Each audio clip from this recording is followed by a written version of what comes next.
రామాయణం. గంగానది అవతలి తీరం చేర్చిన పడవవాడికి రాముడు ఒక చిన్న బంగారు వస్తువు ఇవ్వబోతాడు. వద్దు, సగోత్రీల దగ్గర నేనేమీ తీసుకోను అంటాడు పడవవాడు. లక్ష్మణుడు ఆశ్చర్యంతో, ఏంటి సగోత్రీలమా? ఎవరనుకుంటున్నావు మమ్మల్ని? మేము అయోధ్య రాజు దశరథుని కుమారులం, రామలక్ష్మణులం, నీకు సగోత్రీలమేంటి అంటాడు. నిన్ను కాదులేవయ్యా, నేను ఈయన్నంటున్నాను అంటూ రాముణ్ణి చూపిస్తూ, ప్రతిరోజు నేను అనేక మందిని గంగానది దాటిస్తూ ఉంటాను, ఈయన జీవన నది దాటిస్తూ ఉంటాడు అంటూ రాముడికి నమస్కరిస్తాడు పడవవాడు. పడవ దిగిన సీతారామ లక్ష్మణులు చాలా దూరం నడిచి వశిష్ఠ ఆశ్రమం కూడా దాటి ముందుకు వెళ్ళి ఒక ప్రశాంతమైన చోట, ధ్యానానికి అనుకూలంగా ఉండేలా ఎత్తైన ప్రదేశం, పక్కనే ఒక నది ప్రవహిస్తూ ఉండేలా ఉన్న ఒక ప్రదేశాన్ని చూసి రాముడు లక్ష్మణుడితో అంటాడు, లక్ష్మణ, ఈ ప్రదేశం మనకి చాలా అనుకూలంగా ఉంది, ఇక్కడే మనం ఉందాం అంటాడు.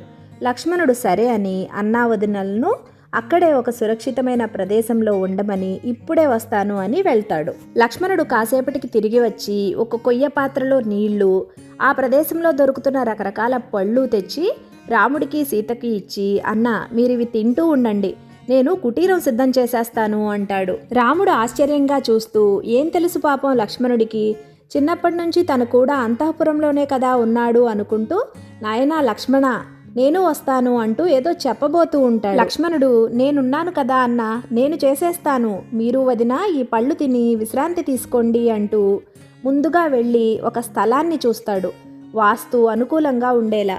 ఆ ప్రదేశాన్ని సమతుల్యంగా చక్కగా చదును చేశాడు. కొన్ని గుంజలు తెచ్చి నాటాడు.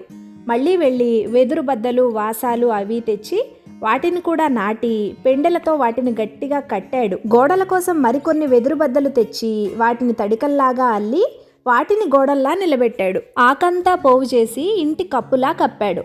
ఎక్కడికో దూరంగా వెళ్ళి ఎండుగడ్డి తెచ్చి ఈ ఆకుపై మళ్ళీ కప్పాడు.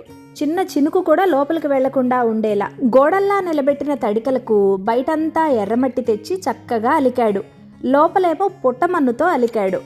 ఇంకా నదీ తీరాల్లో దొరికే చిన్న చిన్న రాళ్ళు, రంగురంగుల రాళ్లను పోగు చేసి వాటిని ఈ తడికల మీద అక్కడక్కడ అందంగా ఉండేలా అలంకరిస్తూ అతికించాడు. ఎంతో అందంగా కుటీరం సిద్ధం చేసి రాముడి దగ్గరికి వెళ్ళి రెండన్నా అంటూ ఆహ్వానిస్తున్నట్లు చేతులు చాచాడు.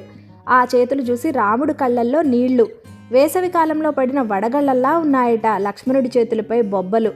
లక్ష్మణుడికి ఆ ధ్యాసే లేదు రాముడు చూసే వరకు. రాముడు ఒక్కసారి లక్ష్మణుడిని ఆలింగనం చేసుకుని, ఎప్పుడు నేర్చుకున్నావురా ఈ పనులన్నీ? నా సేవలో ఇలా కష్టపడేందుకేనా లక్ష్మణ నువ్వు పుట్టావు?